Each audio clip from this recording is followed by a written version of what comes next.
Assalamu alaikum wa rahmatullahi wa barakatuh, my dear friends. I pray you're all well. Allah bless you all. Okay, let's resume. Al-Fatiha.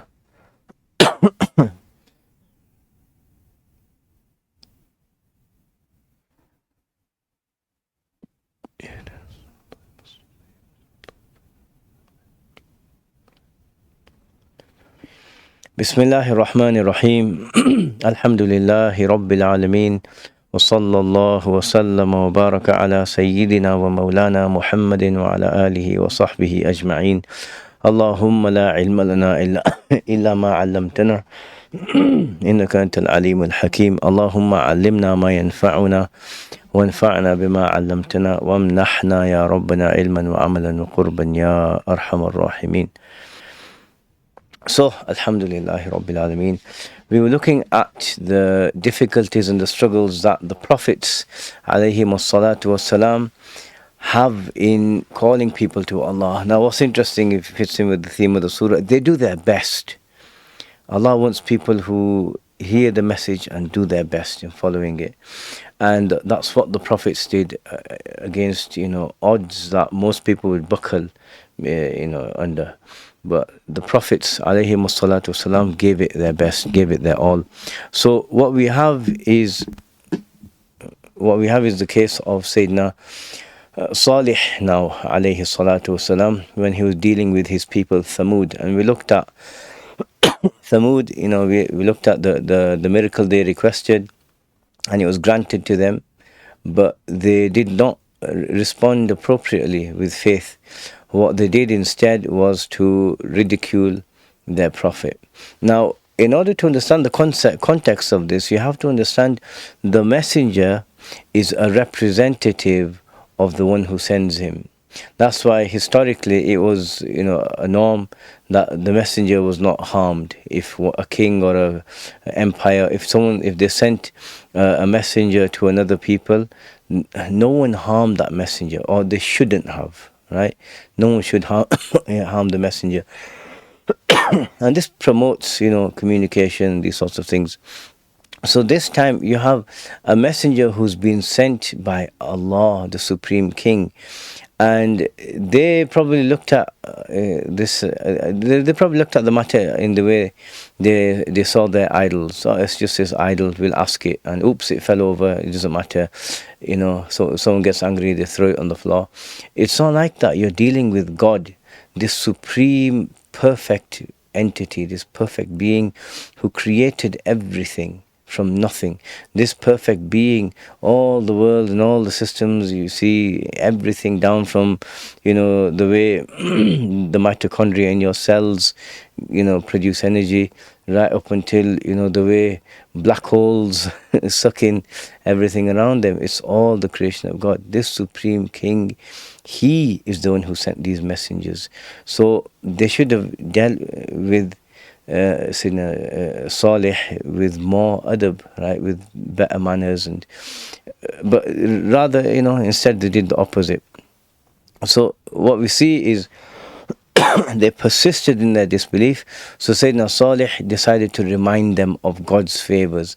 The purpose of the reminder, it's not like when human beings, if you're not supposed to do something for someone, like give someone some charity and then go and start advertising it and reminding them, remember when I gave you this much money, remember when I did that. That's not the way of a believer. When it comes from God, it's an invitation to do what's in your interest, obey Him and reflect, Allah's given me all this and He could stop it at any time, right? Or He can give me more if I obey. So what does Sayyidina Salih say to them? He said, وَاذْكُرُوا إِذْ جَعَلَكُمْ خُلَفَاءَ مِنْ بَعْدِ عَادٍ وَبَوَّأَكُمْ فِي الْأَرْضِ. Remember when He made you successors after Ad and established you in the land.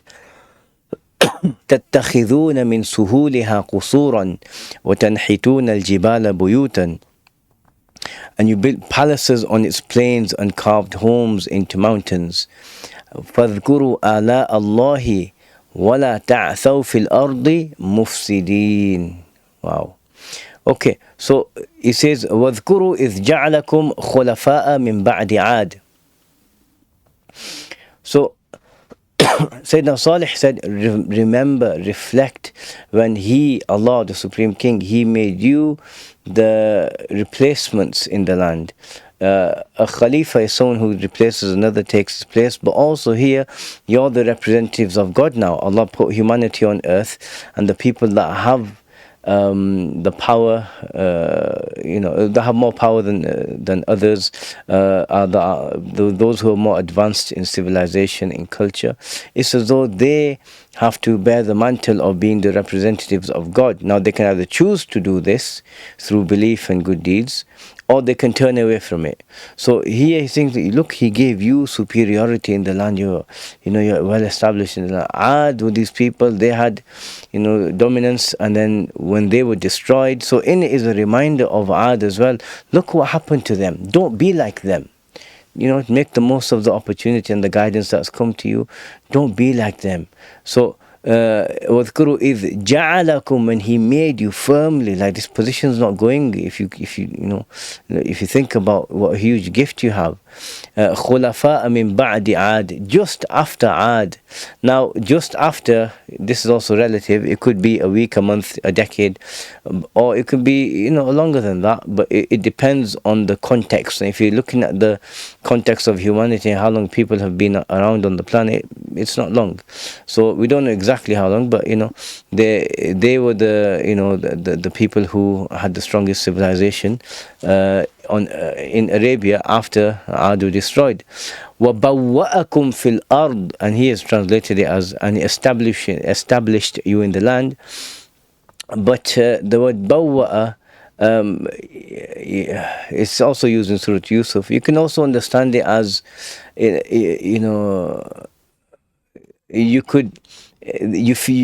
at home wherever you go. How do you feel at home? You can go into your kitchen, get some food whenever you want. You can sit down in your house, you can relax, you can go upstairs, lie down on your bed. You can do what you want. You're at home, and then there's people who people who you love, and people who you care for all around you, you're comfortable. He said He gave you that wherever you are, right, in the land. So they had power, they had influence, others knew them, others respected them. And He's saying He's given you all of this. Do something with this. Think about it. He's saying, remember these blessings, think about them, reflect on them. Right? تَتَّخِذُونَ مِن سُهُولِهَا قُصُورًا.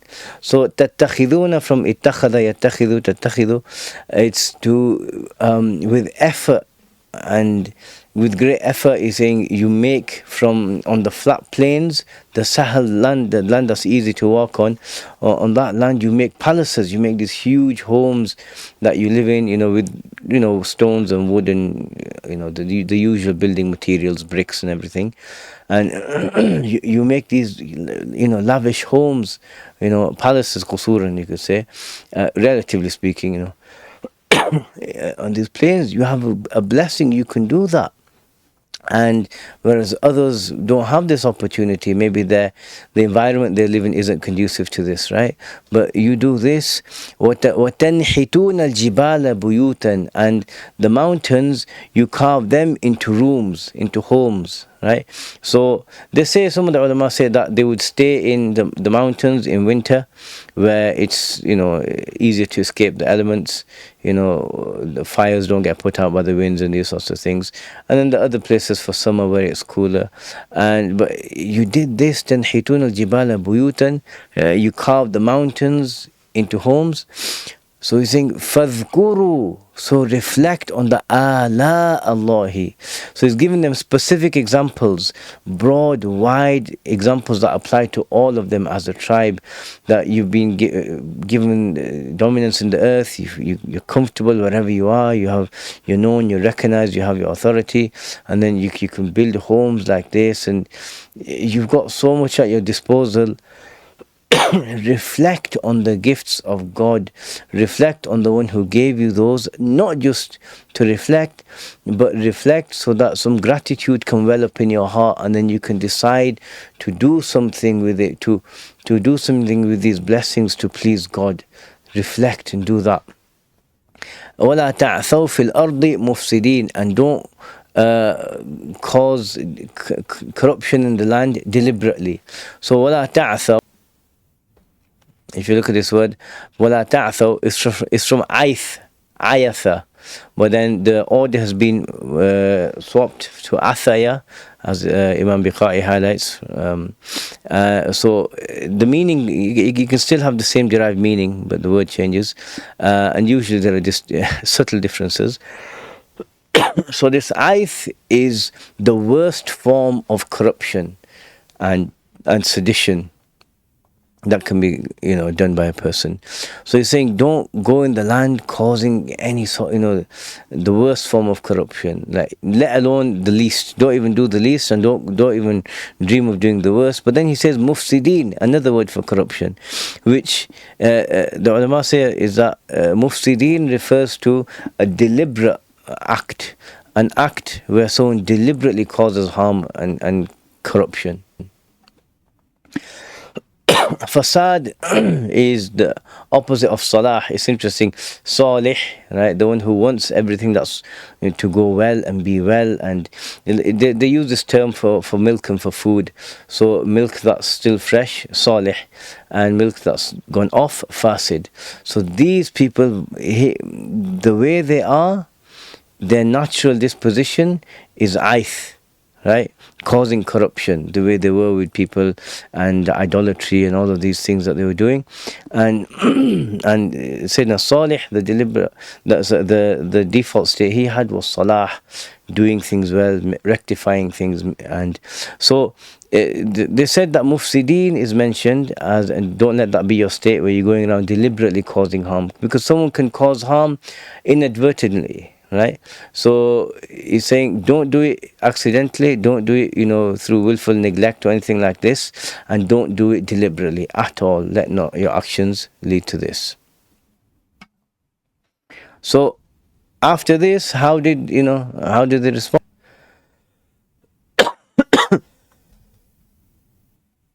So there's another qira'ah which starts with a waw, waqala, which indicates this is a separate discussion that happened a bit later.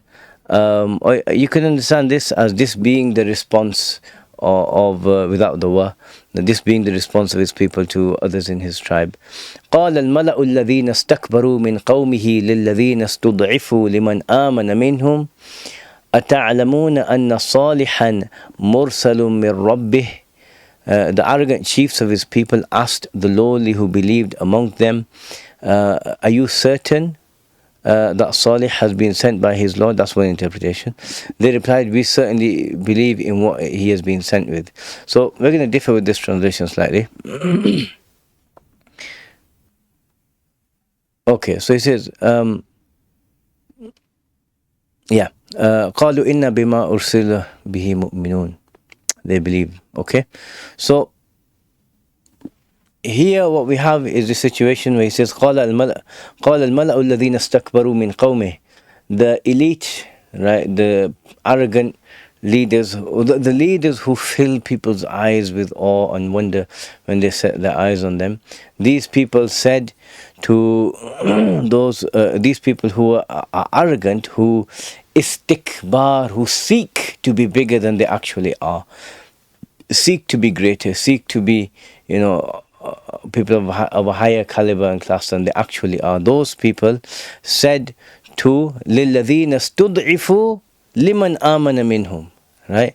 So there's a couple of positions. One position is they said this to those who are treated badly, those who are made to feel like they're weak. They're treated like they're weak. What do people do to those who they think they're weak? They trample all over them, and they mock them and these sorts of things. So there's one position who says لِلَّذِينَ اسْتُضْعِفُوا لِمَنْ آمَنَ مِنْهُمْ. Those who are treated like they're weak, and then it means, but specifically the believers of them, right? Indicating that some weren't believers. That's one position. Abu Sa'ud has Abu Sa'ud has another position. I like this one, where he says they said this to those who are weak amongst them, and we go back. It's as though he's saying those who are weak amongst them, those who believed from them. So those who are treated like they're weak and they're, they can be pushed around and they don't have any importance or authority, who are those people? It's the believers from amongst them. So that's the upshot. The second position is stronger. So he went, they went, this elite group of them, they went to the poor and the weak believers, and they said, أَتَعْلَمُونَ أَنَّ صَالِحًا مُرْسَلٌ مِّن رَبِّهِ. Do you know that Salih has been sent by his Lord, his loving Lord? So that establishes that, Allah would send someone, right? Anyway, out of his favor and bounty. But anyway, they said this. So the translation is, are you certain that Salih? No. They're asking, did you know this? Do you know this? What's happening? They're making fun out of them. They're mocking them. And they're mocking Salih alayhi salatu wasalam. They're pretending and they're treating the whole scenario as a joke. Oh, do you know he was sent by his Lord as a prophet? Knowing that these people are his followers, they believe in him. So there's a couple of, one lesson that we get from here, that sometimes being weak and not having influence and authority is a huge blessing. Why? Because it's the trappings of power and status that people don't want to lose. And those trappings of power and status prevent a person from accepting the truth. But those who are weak don't have that barrier, right? So they can accept the truth and believe in it much more easily than those who have to overcome this other challenge, right? But then it's offset because they have the gifts of, status and power and money, and they can do a lot more with it, for the good. So then they said this to his followers, and they clearly wanted a response. They said, do you know Salih has been sent by his Lord? And they wanted them to say yes, and then the elite would say, well, no, and you're fools, fools for believing that. So they wanted to lure them into this debate, and so they could mock them. But the believers, what did they do? They took on the teachings of their prophet, just like their prophet Salih alayhi salatu wasalam and the previous prophets. They negated any negative qualities that they were accused with. They said, so their followers learned from this. So they say, inna, nominal sentence with inna, they're firm on this, we believe it. Inna bima ursila bihi mu'minun. We are firm, certain, unshakable believers in all he's been sent with. Yes, we know he's a prophet. Yes, he was sent, and we accept it, and we're not going to change, right? So this is their response. They're accepting the faith, they're accepting the gift, they're accepting the guidance. It's already changed them, and they're able to give a clear, measured response without going to any extremes of behavior, yelling or cowering, right? Even though there are people who've been mistreated and treated like they're weak or whatever, they were able to firmly stand up for their faith. And that's a gift. And this is what all believers should do, that you should have certainty that this is guidance from God. We have true guidance from God. Not that it's an elite club, right? That it's only ours, and so those who don't have it, we don't look down on them, but rather we have it, and we would love for others to have it, right? It's that. So then the response from them was what? قال الذين استكبروا, those who tried to be greater than they are, those who waxed arrogant, who became arrogant. Inna, indeed, nominal sentence with inna, firm emphasis, and saying this is fixed, firm, not changing. And it says, Inna billadhi amantum bihi kafirun. We, regarding that thing which you believe in, we are firm disbelievers in it. Kafirun, we reject it. So kafara, to hide something, to cover it up. So they're showing what they're really about. They're showing they don't care about what's right and what's wrong.